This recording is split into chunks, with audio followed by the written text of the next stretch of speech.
noches, bienvenidas y bienvenidos, gracias por estar aquí. Bueno, pues ayer estábamos en una entrevista con Javier Corral y en el segundo bloque donde estábamos conversando sobre la elección interna del Partido de Acción Nacional, cuando Javier Corral estaba hablando de la relación entre el grupo ganador de esta contienda y el gobierno de Enrique Peña Nieto, se vino a negros la pantalla. Y bueno, pues hubo muchos tweets y muchos mensajes en donde se hablaba de que se había censura y que se había cortado esa entrevista, cosa que no corresponde a la realidad. Sufrimos un problema técnico. El trabajo de nuestros ingenieros a lo largo de estos últimos días ha sido muy importante para cambiar el control maestro del Buró de México, para hacer la transición del sistema estándar al sistema al High Definition digital. Y bueno, pues en este proceso estamos y tuvimos una pequeña falla transicional hacia el tema digital. Y ahí fue donde se quebró la transmisión y se vino a negros la pantalla. Le pedimos a Javier Corral que una vez que había ocurrido eso y que no pudimos continuar la entrevista al aire, que el propio Mario González, nuestro compañero de Perspectivas, tampoco pudo presentar su noticiero momentos después de nuestro programa. Bueno, le propuse a Javier Corral que no se fuera y nos quedamos para grabar lo que ahora vamos a transmitir a este día siguiente, para grabar esta conversación y retomar el hilo de lo que ayer fue suspendido en esta charla por razones de este fallo tecnológico, motivo de esta transición. Javier, gracias por estar aquí de nuevo. Seguimos conversando sobre el tema. Gracias por continuar la entrevista. Yo pensé que Anaya había echado un telefonazo a Atlanta, pero ya nos dimos cuenta que no. No, es un tema que se responde claramente. Me consta que hay una falla técnica. Bueno, lo vivimos yo también lo aclaré inmediatamente en Twitter. Pero bueno, interesante a ver, antes de retomar el hilo de la conversación, interesante la reacción que tú mismo y yo vimos cuando se suspendió la transmisión por este momento de negros en la pantalla. Pues mucha gente rápidamente dijo, ¿censura? Hay una sensibilidad en México interesante. Sin duda. Sin duda el tema de la censura en México. Yo podría decir que sí la hay, no en este caso. Pero hay una reacción rápida hablando de esto que amenaza nuestras libertades. Déjame te pregunto de eso y luego seguimos con el pan. ¿Qué te parece? Claro que sí. Yo efectivamente creo que en México la regresión autoritaria que estamos viviendo tiene distintos flancos. Ha vuelto a acechar las libertades políticas y por supuesto el control de medios de comunicación ha vuelto como en ninguna época, por dos vías. Por la vía del financiamiento, cada vez se incrementa más el presupuesto público en materia de publicidad y propaganda gubernamental. Son carretadas de dinero las que el gobierno entrega a los medios de comunicación. Simplemente en el último semestre del gobierno de Peña Nieto se incrementó 227% el presupuesto para publicidad gubernamental. ¿En un semestre? 227%. Pero también hay una serie de acciones de presión sobre medios que han venido generando la ausencia de comunicadores o de voces críticas. Tú mismo lo puedes comprobar. En el conjunto de la televisión, pues ahí no hay mayor problema. Ahí, ¿cuál es la voz crítica que podamos identificar en términos reales al gobierno de Peña Nieto? En la radio son pocas las voces ya críticas del gobierno. Y sí hay como que una presencia muy clara en medios impresos de un control muy cuidadoso de la figura del presidente de la República. Lo vimos con el caso de la Casa Blanca. El asunto que tú develaste al país y al mundo, como asuntos como ese, el conjunto de los medios los sofoca o los olvida o no les hace segunda, como se dice. Reportajes como el de las ejecuciones de Apatzingán, tremendo. Solo en tu portal el conjunto de los medios le hizo el vacío a una investigación periodística muy bien documentada, con audios, como incluso la Secretaría de Gobernación se adelantó a la salida del reportaje. O sea, hay muchos signos de censura y de control de la información.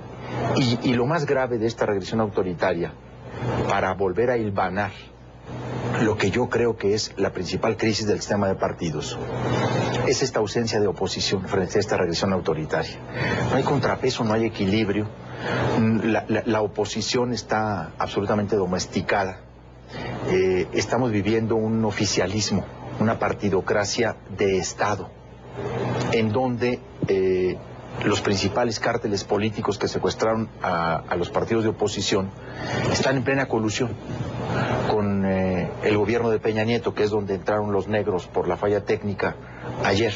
La pantalla negra. La pantalla negra. Cuando estabas exactamente en ese punto, y la gente dijo, cuando hablaron de ese asunto, los cortaron. Bueno, y esa sensibilidad de la gente es precisamente por casos como el tuyo, tu ausencia en la radio, por ver incluso cómo otras voces, como la de Ferriz de Con, hay que decirlo, más allá de nos guste o no su estilo periodístico, está fuera también de un espacio radiofónico. Hay un conjunto pues de hechos, la regresión, las agresiones que se viven en los estados a los periodistas en México, la impunidad, la protección que se le brinda a Javier Duarte desde el gobierno de Peña Nieto a ese estado que es zona de riesgo para el ejercicio del periodismo, como si fuera una zona de guerra. Todos estos son elementos que hablan de la gran regresión autoritaria que vive el país. Javier Corral, ayer te escuchamos hablar del proceso interno del PAN, de este resultado. Tú me dijiste en un corte, déjame retomo el asunto, un resultado que consideraste soviético, porque es un 81.91 contra un 16.03 tuyo. ¿No reconoces, independientemente de todo lo que dijiste ayer sobre un padrón inflado, sobre, por otro lado, rasurado en otra medida, simultáneamente, un conjunto de situaciones que dijiste no hicieron que el suelo estuviera parejo? ¿Aún así decidiste participar? Sí. Y aún así está este resultado que también te debe llevar a una reflexión de, independientemente de que le llame soviético, ¿qué te dice al final? ¿Todo ese 81% y ese 16% son falsos? ¿No retratan algo de una contienda que muestra quién ganó y quién perdió? No, sí, por supuesto que ganó Anaya. ¿No te queda duda? No, claro que no. O sea, ganó Anaya, ese triunfo, por supuesto que está ahí. Y he señalado que en mi caso es un resultado muy adverso. Siempre pensé, Carmen, que estaba cuesta arriba, y lo dije abiertamente cuando postulé mi candidatura. Estaba muy difícil, yo sabía lo que me enfrentaba, tenían meses trabajando, pero sentí el deber de hacerlo. ¿Por qué entrar en una situación descrita por ti tan dispareja? ¿Para qué competir con amplio margen de desventaja? Porque era fundamental. ¿Con ganas de perder? No, yo, sinceramente, sí llegué a apostar a que podría mover la vibra. De las bases. De las bases. ¿Y dónde están las bases del PAN? Mira, están muy desanimadas, están muy alejadas. ¿No oyeron tu llamado? Tuve poco tiempo. Efectivamente no pude llegar con el mensaje a todo el panismo del país. Tuve una campaña de 30 días. Tenían mucha prisa por empezar, limitaron un solo debate y tenían prisa por terminar. La anterior contienda entre Cordero y Madero fue de 60 días, a nosotros dieron 30, ni siquiera un día por estado. Estuve en una campaña contracorriente a contrarreloj y realmente no pude llegar a toda la base del partido, incluso me boicoteaban muchos eventos, quiero decirte. Incluso me negaron la entrada a algunos comités municipales del partido en el país, porque no querían ni siquiera que le hablara a la base del partido. Obviamente, debo decirte, sí esperaba una mejor respuesta entre eso que yo he llamado la reserva moral del PAN. Esperaba, por supuesto, mover a un conjunto mayor de panistas, pero hay mucha gente que ha perdido la fe en la lucha, e incluso en la democracia misma, que están muy alejados. También hay muchos compañeros del partido que están fuera del padrón, y los encontré en todo mi recorrido, quejas cotidianas sobre me sacaron del padrón, me borraron, me rasuraron. Sin embargo, sentí el deber de hacerlo, de orear el debate, de mover la conciencia del partido. No, estoy muy orgulloso, estoy muy satisfecho de la batalla que di. Es que es muy rudo el resultado, dirán muchos, pues, ¿no? Pero fíjate que con todo y lo que significa el 81%, o súbanle o quítenle, pónganle más, lo que yo te dije es cierto, este es un resultado soviético. O sea, esto es lo que hizo el Partido Verde Ecologista allá en Chamula, en el estado de Chiapas.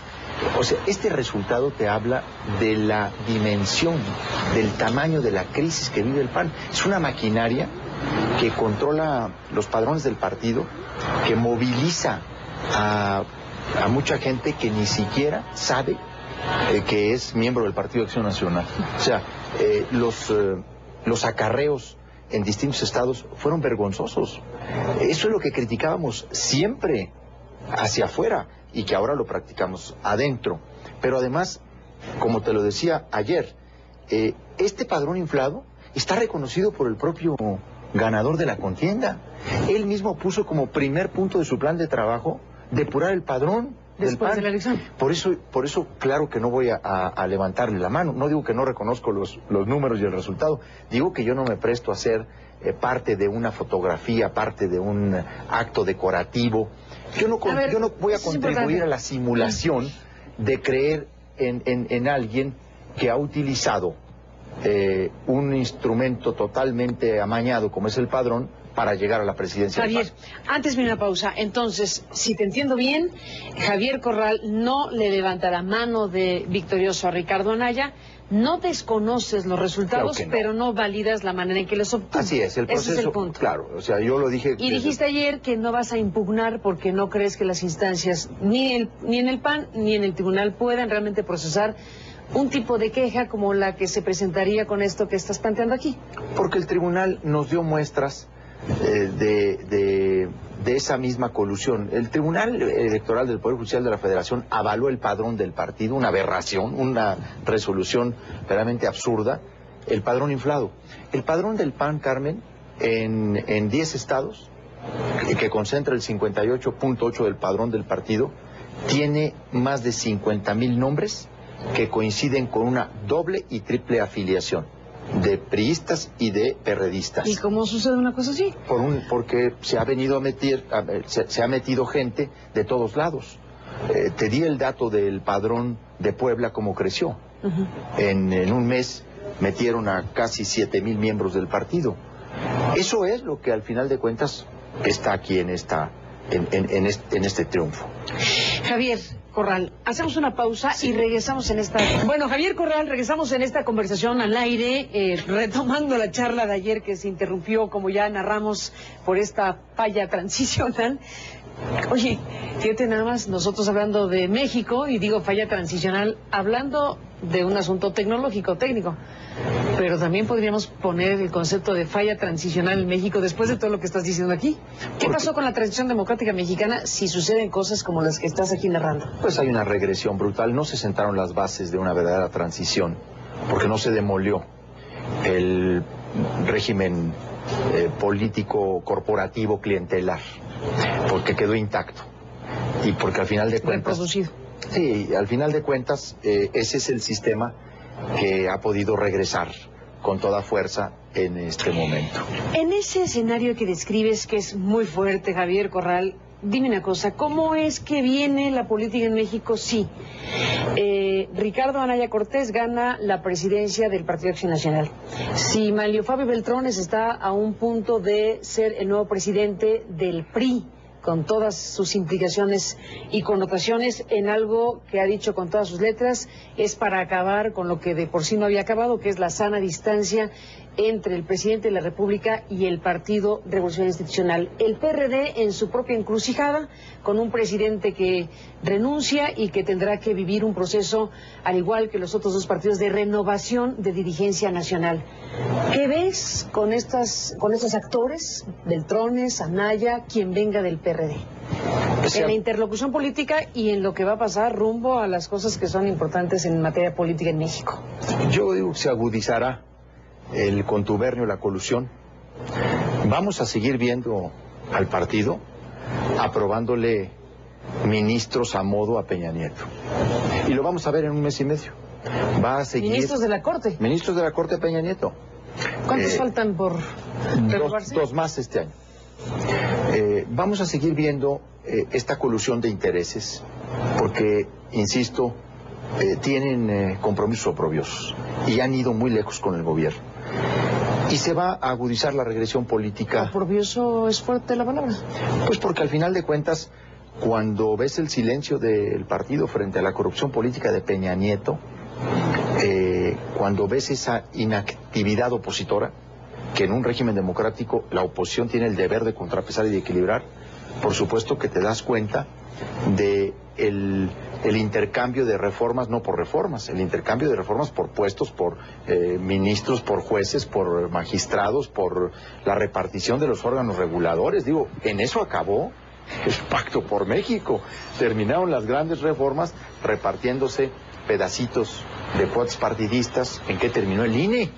Por favor, pues ha terminado en una repartición de cuotas de partidos. Dijimos que íbamos a quitarle a los gobernadores el control de los fondos electorales porque lo hacían con base en cuotas de partido, pero se hizo la gran distribución acá arriba de cuotas de partido. El problema creo que se va a agudizar. La regresión en México se va a agudizar. Beltrones no es ningún demócrata, no es la figura moderna ni reformadora. Beltrones encarna la habilidad del viejo sistema. La habilidad del viejo sistema, que sí es muy hábil, que es muy inteligente, sí, pero para afirmar las peores cosas del poder. Y por cierto, el PAN tendrá una debilidad en la relación de Ricardo Anaya con Beltrones. ¿Debilidad? Debilidad, la pongo con toda claridad. En la gestión de Anaya y de los coordinadores parlamentarios del PAN en la Cámara de Diputados, hubo un desfalco de 21 millones de pesos. ¿Desfalco? Un desfalco que lograron superar con una partida adicional que en la Junta de Coordinación Política les autorizó Manlio Fabio Beltrones. Repusieron el desfalco porque les adicionaron 10 millones de pesos. Les dieron 30 millones de pesos para que les cuadraran las cuentas. Lo pidieron a través del que hoy va a ser el secretario general de Anaya, Damián Cepeda, que era el secretario de la Comisión de Hacienda en la Cámara de Diputados, para que les saldaran las cuentas a estos muchachos en la Cámara de los Diputados. Esa es la información que tiene Beltrones de Anaya y de Cepeda. El problema es más complicado de lo que creemos. Estamos en una relación que puede ser de mucha debilidad del nuevo presidente del partido con el nuevo presidente del PRI, que sabe que como los muchachos tuvieron un problema de desfalco en el grupo parlamentario todavía no aclarado, pero que obviamente pensamos que exigírselo a Anaya que lo aclare, les dieron una partida adicional para que salieran al paso. Ese es el problema mayor que vive el país, la corrupción política que circunda a los partidos políticos. Por eso la crisis de los partidos llama a todos a entrar a buscar el rescate, la recuperación de nuestras instituciones políticas. Yo intenté, lo hice, no obtuve la respuesta que esperaba, el eco esperado, pero ha surgido un movimiento muy importante en el PAN, no tengas la menor duda. Te estoy escuchando y recuerdo lo que escribió un panista muy crítico tuyo, que es Germán Martínez Cázares, en donde dijo que tú, que siempre habías criticado seriamente al Yunque, por ejemplo, que es esta organización muy singular que se identifica históricamente como la ultraderecha dentro del PAN, que tenías a dos del Yunque en tu equipo. Bueno, entramos en la parte final. Javier Corral, bueno, nos quedamos en el punto donde a raíz de la conversación surgió mi comentario y pregunta respecto a críticas que se te hicieron en el camino, por ejemplo, de Germán Martínez Cázares, un expresidente del PAN, que en un artículo en Reforma hizo señalamientos, por ejemplo, respecto a tus críticas históricas sobre el Yunque, por ejemplo, y cómo habías incorporado a tu propia planilla a dos figuras relacionadas con este llamado Yunque. ¿Qué dices a esas críticas que se dieron también en el proceso? Yo invité a personajes de intransitable honestidad personal a formar parte de mi planilla por el conocimiento personal y directo que tengo de ellos en su actuación tanto en el partido como en el servicio público. No invité a representantes de ninguna corriente o grupo o facción. En mi planilla no hubo cuotas de nada. Busqué perfiles en donde estuvieran de personas que supiera realmente por el trato personal y directo que eran gente intachable, honestas, que como servidores públicos pasaron la prueba de fuego, que es el honesto calado, ¿no? El que pasa por el ejercicio del poder público. Y realmente se habla en este caso de José Luis Luege, que en realidad yo con José Luis lo tengo como un personaje de una conducta íntegra, y eso fue lo que fui a hacer. No fui a hablar con grupos, yo no hice lo que hizo sí Germán, que pactó con un grupo como tal del Yunque. ¿Pero Luege es del Yunque? Bueno, es que es lo que deriva Martínez de Luege.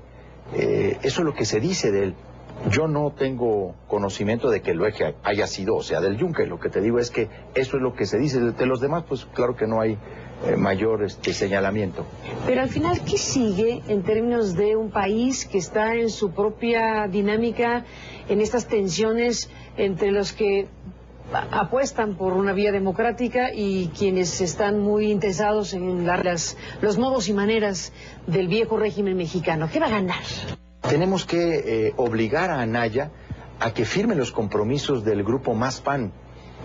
No solamente se trata de las declaraciones 3 de 3. Hay un conjunto de compromisos que el grupo Más PAN nos invitó a suscribir a ambos candidatos. Yo suscribí los 8, en donde hay unos que son verdaderamente fundamentales en términos de conducta ética en el partido, de rendición de cuentas, de transparencia, de combate a la corrupción. Anaya no quiso firmar ninguno, y este movimiento tiene que decidir primero si realmente debemos y podemos seguir participando en el PAN, si se cierran todos los espacios para que la cultura panista se exprese, para que persista, para que sobreviva.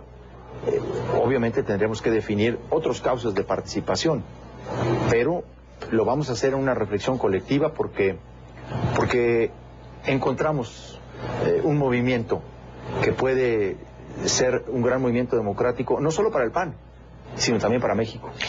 Pues Javier Corral, estaremos siguiendo muy de cerca todo este proceso que involucra a un partido político, pero que involucra en realidad a la política mexicana por todos los ingredientes que has puesto a la mesa y a la discusión. Gracias por estar aquí para conversarlo. Gracias, una disculpa por la interrupción de ayer involuntaria y esta segunda conversación que hemos transmitido para CNN. Gracias, estarnos en contacto. Y a usted gracias que nos permitió acompañarle.